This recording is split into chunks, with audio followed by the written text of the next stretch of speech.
Bem, havia todas estas histórias na altura. São histórias sobre quase tudo. Sim, é isso mesmo. Sobre vocês não se darem bem. Não nos damos bem. Obrigado por regressar ao nosso canal.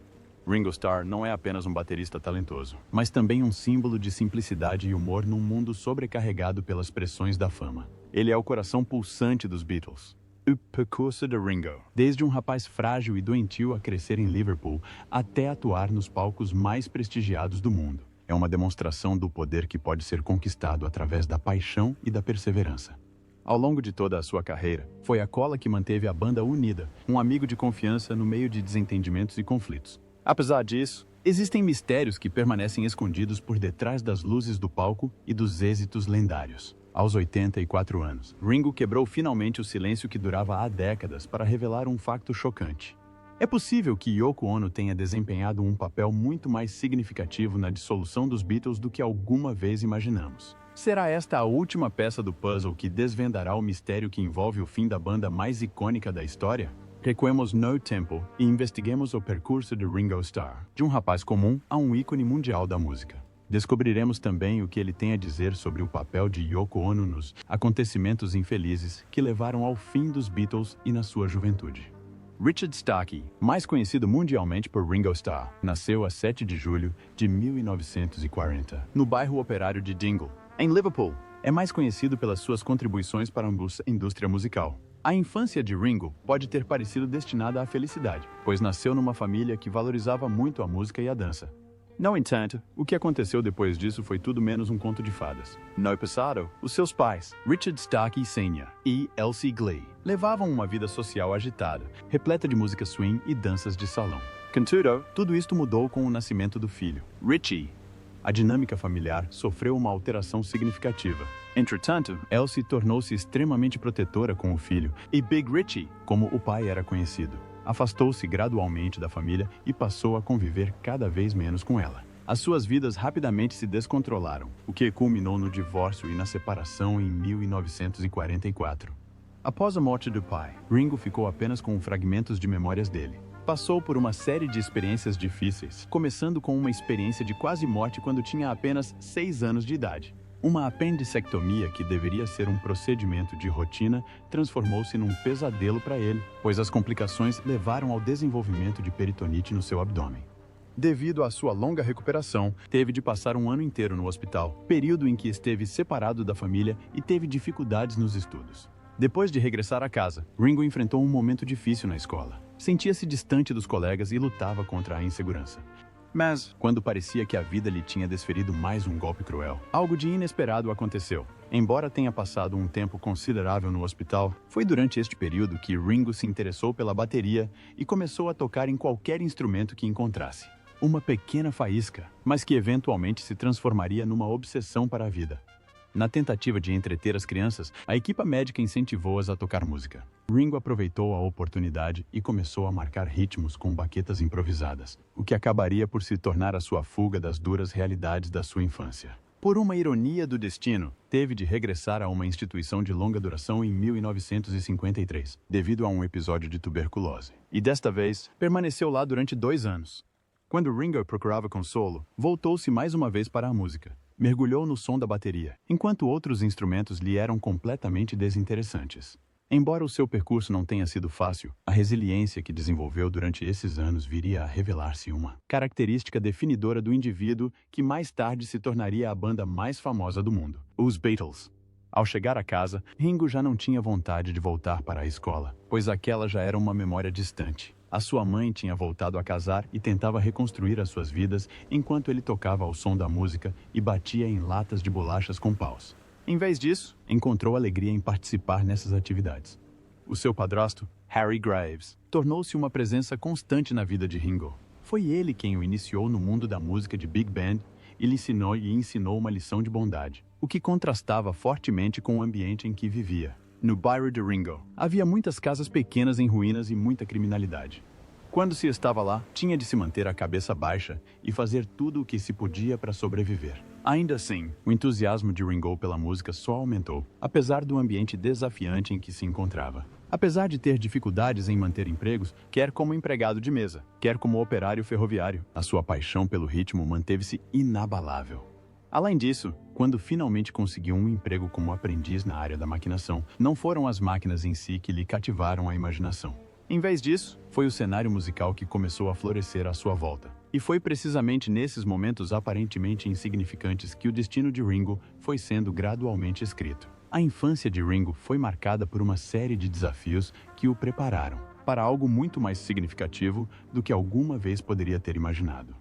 Estes desafios variaram desde a sua infância frágil, quando batucava nos armários do hospital, até a sua juventude, quando descobriu o skiffle e formou amizades que moldariam o seu futuro para sempre. O facto de este jovem das humildes ruas de Liverpool um dia mudar o mundo, uma batida de cada vez, era algo que ninguém poderia prever. Que influências tiveram estes desafios iniciais no desenvolvimento do indivíduo que se tornaria famoso como baterista dos Beatles? À medida que continuamos a desvendar as reviravoltas que levaram à extraordinária viagem de Ringo rumo ao estrelato, encorajamo-lo a continuar a ver o início da carreira. Era durante os intervalos para almoço na fábrica que Ringo Starr e o seu amigo Roy Trafford costumavam ir sorrateiramente a um pequeno clube chamado The Cellar para se dedicarem à sua paixão pela música. Trafford tocava guitarra enquanto Ringo improvisava, criando ritmos com o que quer que encontrasse, como uma caixa, uma lata de bolachas ou até o encosto de uma cadeira. Trafford inspirava-se na música dos Beatles. Com o passar do tempo, a banda improvisada chamou a atenção de outro vizinho e colega de trabalho, o guitarrista Eddie Miles, e os dois acabaram por formar a Eddie Miles Band. Passado algum tempo, a banda decidiu mudar o nome para Eddie Clayton and the Clayton Squares, em homenagem a um famoso ponto turístico de Liverpool. Rock Island Line e Walking Cane estavam entre as músicas animadas que o trio tocava enquanto experimentava a tendência do skiffle, que era popular na época. Ringo, conhecido pela sua inventividade, raspava um tambor de lavar roupa com um dedal, o que resultava numa batida descomplicada, mas contagiante. Além disso, tinha um amor natural pela dança, tal como seus pais, e ele e o Roy até tiveram aulas de dança juntos para melhorar os seus passos para as saídas à noite. No Natal de 1957, porém, o padrasto de Ringo, Harry Graves, presenteou-o com a sua primeira bateria. Era uma bateria usada que incluía uma caixa, um bombo e um prato improvisado feito com a tampa de um caixote do lixo. Esse foi o momento que mudou fundamentalmente o rumo da sua carreira. Pode ter sido simples, mas foi tudo o que Ringo precisou para dar início à sua jornada para se tornar um mestre da arte da bateria. As atuações da Eddie Clayton Band melhoraram graças ao talento recém-descoberto de Ringo, o que resultou em mais concertos para a banda em Liverpool e arredores. No entanto, à medida que o rock and roll dos Estados Unidos começou a espalhar-se pelo Reino Unido, a onda skiffle começou a perder rapidamente força. Ringo tomou uma decisão que teria um impacto significativo em novembro de 1959. Depois de se juntar aos Texans de Al Caldwell, uma banda ansiosa por fazer a transição do skiffle para o rock and roll, tornou-se um dos membros. Rory Storm and the Hurricanes foi o nome que a banda decidiu finalmente adotar depois de experimentar vários outros nomes, incluindo Raging Texans, Jetstorm and the Raging Texans, entre outros. Por esta altura, Richard Starkey mudou oficialmente o seu nome para Ringo Starr.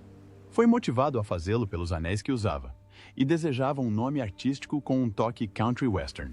As atuações de Ringo, que eram chamadas de Starr, tornaram-se uma componente essencial das atuações ao vivo dos Hurricanes. No início da década de 1960, os Rory Storm and the Hurricanes ascenderam constantemente até se tornarem uma das bandas mais populares de Liverpool. Em maio desse ano, surgiu a oportunidade de passarem 3 meses num campo de férias da cadeia Butlins, no país de Gales, o que se revelou a grande oportunidade das suas vidas. Inicialmente, Ringo estava dividido. Para aceitar o emprego, teve de abandonar a sua aprendizagem como mecânico, que durava há quase 5 anos.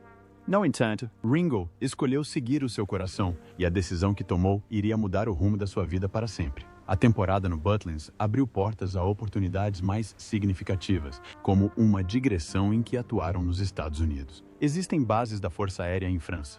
Apesar da digressão ter sido repleta de experiências emocionantes, Ringo admitiu mais tarde que não foi tão agradável como esperava. Isto deveu-se ao facto de as tensões entre britânicos e franceses terem criado um clima desconfortável. Uma oferta para se apresentarem em Hamburgo, na Alemanha, foi inicialmente recusada pelos Hurricanes, uma vez que estavam demasiado focados no seu compromisso com o Butlins. Isso devia-se ao facto de estarem em alta. Apesar disso, acabaram por mudar de ideias, o que resultou numa série de eventos que estavam destinados a acontecer. No Kaiserkeller Club, em Hamburgo, propriedade de Bruno Koschmetter. Rory Storm and the Hurricanes chegaram a 1 de outubro de 1960 para atuar ao lado dos Beatles. Embora os Beatles ainda fossem relativamente desconhecidos na altura, foram a banda de abertura dos Hurricanes, que eram os cabeças de cartaz do concerto. Ringo e John Lennon, Paul McCartney e George Harrison conheceram-se pela primeira vez durante este período. A 15 de outubro de 1960, Ringo estreou-se com os Beatles, tocando bateria numa gravação de Summertime ao lado da banda e de Lou Walters, o vocalista de Rory. Esta foi a primeira vez que Ringo viu os Beatles atuarem juntos. As aparições de Ringo com os Beatles durante a sua temporada em Hamburgo não só atraíram a atenção do músico Tony Sheridan, como também atuou com os Beatles em algumas ocasiões. Impressionado com o estilo único de Ringo, Sheridan chegou mesmo a tentar convencê-lo a deixar os Hurricanes e a juntar-se à sua própria banda. A viagem de Ringo Starr com os Beatles estava apenas a começar, e o ritmo da história estava prestes a mudar para sempre. Na altura, ninguém sabia disso, mas estava prestes a acontecer. A participação nos Beatles. Ringo Starr tomou uma decisão que viria a mudar o rumo da sua vida em janeiro de 1962, quando decidiu abandonar os Rory Storm and the Hurricanes, banda que lhe trouxera alguma fama, mas que o deixara com um desejo insaciável de alcançar mais. Ringo regressou aos Hurricanes para aquela que seria a sua última temporada nos Butlins, depois de ter tocado com Tony Sheridan durante um curto período em Hamburgo. Mas tudo mudou a 14 de agosto, quando recebeu um telefonema de nada mais, nada menos que John Lennon, convidando-o para se tornar membro dos Beatles. Esta ligação mudou tudo. A notícia devastadora foi dada a Pete Best, que era o baterista da banda na altura, por Brian Epstein, o manager. Em sua memória, Best recorda ter sido informado de que a banda simplesmente sentia que ele não pertencia ao grupo e que o produtor, George Martin, não estava satisfeito com a sua prestação na bateria.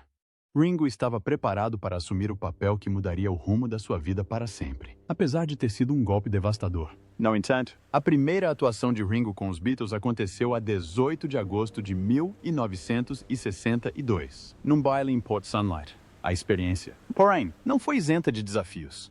No dia seguinte, os fãs enfurecidos de Pete Best organizaram uma manifestação violenta no lendário Cavern Club. Gritavam, Pete para sempre. Ringo nunca, à porta da sala de espetáculos e até mesmo na casa de Best. Devido à intensidade da reação negativa, George Harrison foi agredido por um fã que estava a ficar furioso, e Epstein foi obrigado a contratar um guarda-costas para proteger Ringo Starr.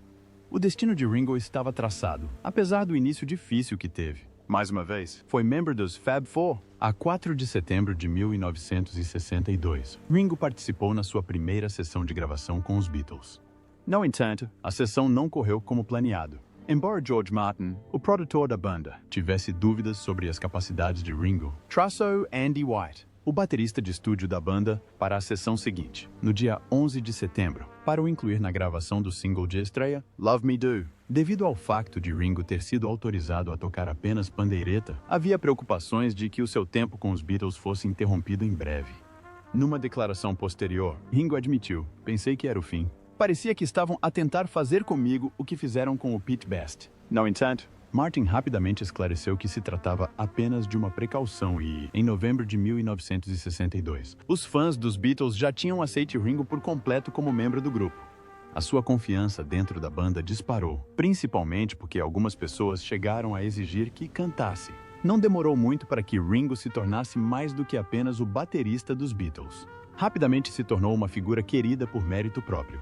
Fãs de todo o Reino Unido foram conquistados pela sua personalidade otimista e a sua energia contagiante foi evidente durante as suas lendárias atuações. Em 1963, a Beatlemania tinha se espalhado por toda a Grã-Bretanha e o segundo single da banda, intitulado Please Please Me, atingiu o topo das tabelas. A sua participação no programa televisivo Thank Your Lucky Stars foi um momento decisivo que consolidou a sua posição como a banda mais popular do país. Ringo, com o seu carisma, rapidamente se tornou o favorito dos fãs e em pouco tempo, usavam pins com as palavras Love Like Me, Trust, Dim White I Love Ringo. Enquanto isso, canções como I Want to Kiss Ringo Goodbye e Ringo for President tocavam sem parar nas rádios naquela época. Durante o auge da popularidade dos Beatles, Ringo desfrutava da sua quota parte de holofotes e do estilo de vida festeiro que acompanhava a fama. Estive 3 anos a viver em discotecas. Recordou com carinho o seu passado. Era uma festa enorme que durava sem interrupções. Era frequentemente elogiado pelas suas habilidades de dança, que se tornaram parte do seu carisma. Além disso, o brilhantismo de Ringo evidenciou-se quando os Beatles atravessaram o oceano em fevereiro de 1964 para atuar no The Ed Sullivan Show. Graças aos 73 milhões de telespectadores, conquistou o carinho do público americano. Ringo declarou mais tarde: "Eu sabia que tinha sido bem recebido nos Estados Unidos.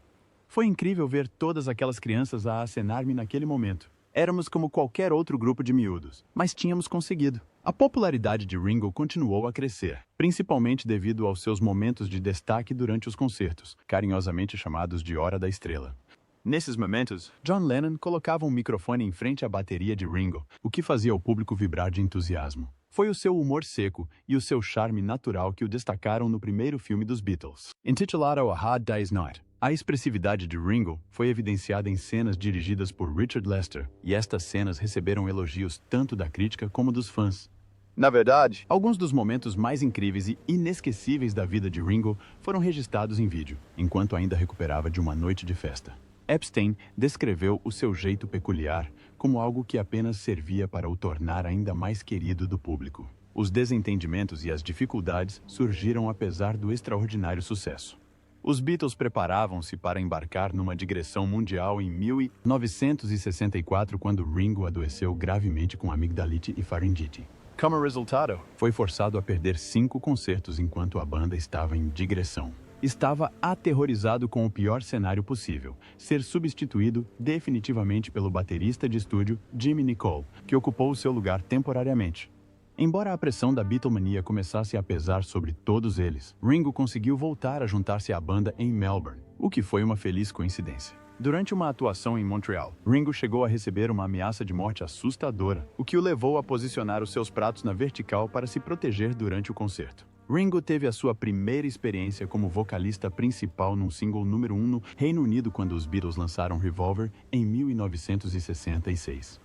O álbum incluía o êxito Yellow Submarine, lançado no meio do caos da época. Por outro lado, no final desse ano, a banda já estava farta da incessante agenda de digressões. Ringo refletiu: "Tomamos a decisão de parar de fazer digressões no momento perfeito."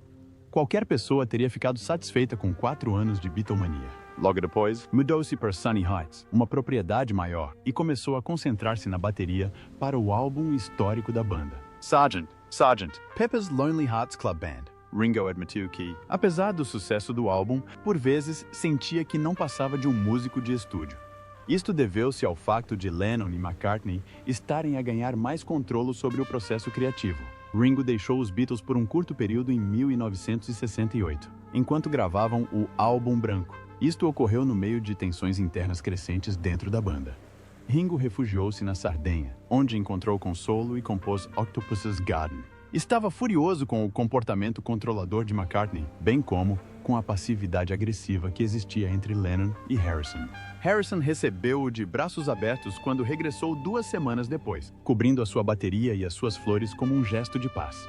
Harrison ficou feliz por vê-lo novamente. Apesar disso, as fissuras já eram visíveis, e as sessões de Let It Be em 1969, que foram assoladas por problemas, marcaram o início do fim para os Beatles. Esta foi a última vez que os Beatles gravaram juntos nos estúdios de Abbey Road, o que aconteceu a 20 de agosto de 1969.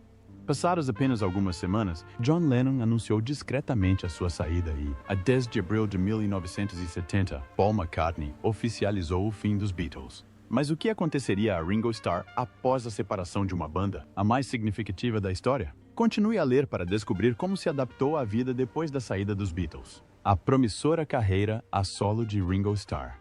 Após o fim dos Beatles, Ringo Starr deixou a bateria para construir uma notável carreira a solo. Isto demonstrou que ele era muito mais do que apenas o baterista da banda. Quase imediatamente, Starr deixou a sua marca nas tabelas musicais com o contagiante sucesso It Don't Come Easy, lançado em 1971. Esta canção demonstrou a capacidade de Starr para existir independentemente de outros artistas.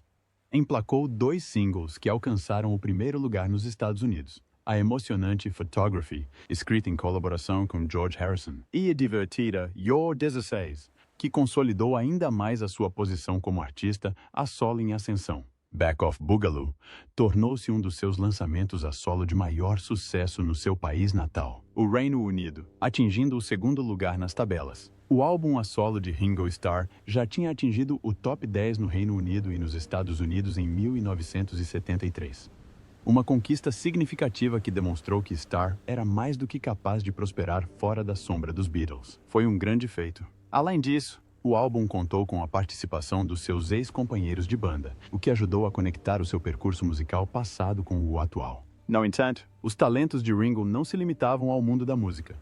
Graças à sua participação em diversos documentários e até como apresentador de programas, tornou-se uma figura frequente na televisão. O papel de narrador nas 2 primeiras temporadas da série infantil Thomas e os Seus Amigos, em que a sua voz calorosa e inconfundível se tornou icônica para uma nova geração de fãs, é considerado um dos seus trabalhos mais acarinhados. Além disso, interpretou o Sr. Condutor no programa infantil Shining Time Station, da emissora pública PBS, onde voltou a encantar o público infantil com o seu carisma e sentido de humor. Ringo continuou a manter uma forte ligação com as suas raízes nas atuações ao vivo, mesmo com o crescimento da sua fama como músico a solo. Em 1989, fundou a Ringo Starr and his All-Star Band, uma banda composta por um grupo rotativo de músicos talentosos que o acompanhavam em espetáculos por todo o mundo. As performances energéticas da sua banda, que incluíam uma variedade de músicas dos seus companheiros de banda, bem como os êxitos a solo de Ringo e clássicos dos Beatles, rapidamente o tornaram um dos favoritos dos fãs. A sua banda de estrelas era conhecida pelas suas atuações eletrizantes. A ideia era simples, mas genial ao mesmo tempo. Durante a atuação, cada membro da banda tinha a oportunidade de brilhar, resultando num concerto que era não só colaborativo, mas também festivo. Para além do sucesso comercial, o estilo de bateria de Starr valeu-lhe um amplo reconhecimento e admiração de pessoas de todo o mundo. Ringo dava mais ênfase à sensibilidade, ao ritmo e à musicalidade do que a maioria dos bateristas, que se preocupavam mais com a precisão técnica. Não se tratava de executar solos vistosos, mas sim de servir à música. E a sua abordagem, subtil e criativa, inspirou muitos bateristas a abordarem a sua arte de uma forma mais ponderada e focada na composição. Diversas das suas técnicas, como o uso da pega simétrica, a afinação mais grave da bateria e o abafamento das ressonâncias tonais, tornaram-se aspectos definidores da bateria moderna. O facto de Starr considerar a sua participação na canção Rain, dos Beatles, como a sua melhor prestação gravada na bateria, é uma prova de que era hábil e sensível ao instrumento. As contribuições de Ringo para a indústria musical não passaram despercebidas. Em 1999, foi incluído no Modern Drummer Hall of Fame e, em 2011, os leitores da Rolling Stone classificaram-no como o 5º melhor baterista de todos os tempos. Esta é uma honra significativa para alguém que frequentemente minimizava suas próprias capacidades. Como membro dos Beatles em 1988, Starr foi incluído no Rock and Roll Hall of Fame pela primeira vez. Em 2015, foi introduzido no Hall of Fame como artista a solo, solidificando ainda mais o seu legado como uma figura verdadeiramente icônica nos anais da história da música. Além disso, Starr tornou-se um dos poucos artistas a ser introduzido no Hall of Fame por 2 vezes. O título de cavaleiro foi atribuído a Starr pela Rainha Isabel II em 2018, transformando-o em Sir Richard Starkey pelas suas contribuições para o campo da música.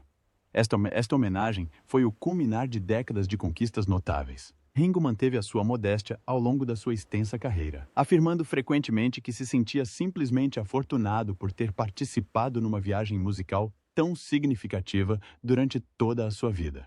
Contudo, a sua influência, carisma e talento são inegáveis, e o seu lugar nos anais da história da música é indiscutível. Mas como era a vida de Ringo Starr fora do contexto do estúdio e do palco? De que forma este músico lendário lidou com os altos e baixos da fama? Continue conosco enquanto exploramos os aspectos pessoais da extraordinária vida de Ringo. Tanto pessoal como profissional, a vida pessoal de Ringo Starr é tão fascinante como a sua ascensão à fama. Enquanto cantor e compositor, na mesma semana em que entrou para os Beatles, em 1962, teve o seu primeiro encontro com Maureen Cox, uma cabeleireira. Casaram em fevereiro de 1965. Como manager dos Beatles, Brian Epstein, como padrinho e George Harrison, juntamente com o padrasto de Starr, Harry Graves. Como testemunhas, o romance relâmpago culminou em casamento. Para aproveitar o fascínio do público pelo casal, as raparigas compuseram uma canção cômica chamada Treat Him Tender Maureen. Inspirada no casamento, Zack nasceu a 13 de setembro de 1965. Jason a 19 de agosto de 1967 e Lee a 11 de novembro de 1965. Ringo e Maureen estiveram casados durante 3 anos e tiveram 3 filhos. Em 1971, Starr adquiriu a propriedade de John Lennon, localizada em Berkshire e conhecida como Tittenhurst Park. Mudou-se então com a sua família para a extensa mansão. A vida pessoal e profissional de Ringo Starr foi marcada por triunfos e desafios. O seu primeiro casamento com Maureen Starkey terminou em 1975 devido a uma infidelidade, tendo posteriormente falecido de leucemia em 1994. Encontrou o verdadeiro amor na atriz Barbara Bach, com quem se casou em 1981. Ao longo dos anos, Ringo construiu um legado como músico e homem de família, tornando-se o primeiro Beatle a ser avô e, mais tarde, bisavô. Apesar da sua imensa riqueza, tendo sido considerado o baterista mais rico do mundo, Ringo manteve-se humilde. Vendeu propriedades, leilou objetos de recordação para fins de beneficência e manteve-se ativo em questões políticas, incluindo o Brexit. Em 2021, o seu nome apareceu nos Pandora Papers, ligando-o a contas offshore. No entanto, continua a promover um estilo de vida simples e pacífico, adotando o vegetarianismo, a meditação diária e o seu lema característico, a paz e o amor. Agora com 84 anos, Ringo fez uma revelação que reformula a narrativa da separação dos Beatles. Reconhece que Yoko Ono teve um papel muito maior do que se admitia anteriormente. A sua presença constante em estúdio perturbou a dinâmica da banda, principalmente durante a gravação do álbum branco. Com o passar do tempo, a proximidade entre John e Yoko gerou divisões, transformando as divergências artísticas em conflitos pessoais. Ringo recorda a tensão como tóxica e descreve a sensação de marginalização. O stress levou-o a abandonar a banda por um breve período, um momento que simbolizou as profundas fissuras no interior dos Beatles. A sua confissão lança luz não só sobre a influência de Yoko, mas também sobre a sua própria luta contra o alcoolismo durante este período. Ver as amizades dentro da banda a desfazerem-se deixou-lhe profundas cicatrizes emocionais. A sua revelação levanta novas questões. Será que Paul McCartney ou entrevistas antigas de George Harrison poderiam oferecer mais informação? Enquanto Ringo reflete sobre a perda de uma banda e de uma irmandade, a sua história acrescenta uma camada profundamente pessoal à complexa história dos Beatles. É possível que o quadro completo ainda não esteja formado, pois existem muitas histórias por contar sobre o fim dos Beatles. Continuem a acompanhar, pois vamos aprofundar as perspectivas daqueles que eram mais próximos da banda e descobrir o que realmente aconteceu nos bastidores durante os últimos dias de existência do grupo.